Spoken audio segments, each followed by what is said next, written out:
What's up, YouTube? My name's Kyle, and I'm here to document my build of a future Vietnam gun truck. I just purchased this yesterday. Drove it home almost 160 miles. We got home in one piece. From what I can tell, this looks like an earlier model M54. It is not a Mac. The previous owner put Mac on this. But based on the headlight position and the way the fenders are on the inside, this looks like it was originally one of the gassers or an early M54A1. However, this particular truck has the LDS 465 1A, and it has a direct drive transmission, not the overdrive.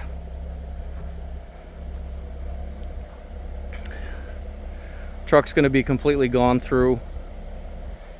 I'll be adding mud flaps there to the front tandems on both sides. It's going to need a toolbox. The super singles will be disappearing, and we'll go back to duals. I'm going to try to keep it as original as possible. The tail lights will be changed out.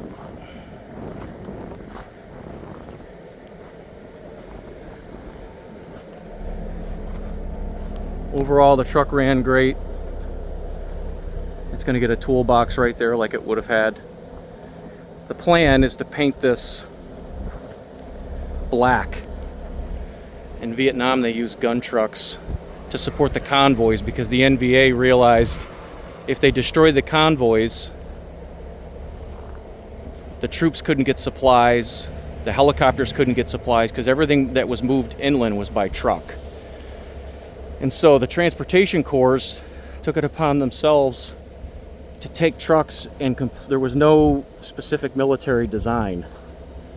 They took whatever they could scrounge and find for armor, machine guns, and they'd build an armored box in the back. And so these trucks would go into the kill zone when the convoy was hit to provide cover fire so the convoy could keep moving. So I am going to do a replica of what one might have looked like. Because of the headlight configuration and all the 6 books I have on trucks, I could not find a truck that had that type of headlight position. But I'm going to put a big armored box on it, and I'm going to document the build. The truck's going to be called the Savior.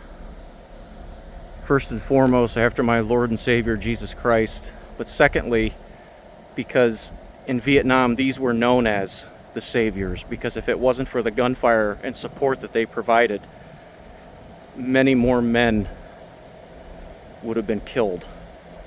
In fact, the term hillbilly armor was originated in Vietnam.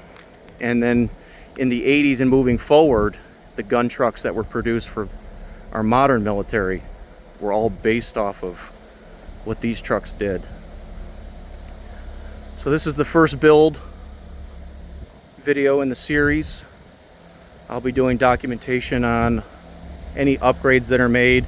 The truck is going to go to spin-on filters for fuel and oil.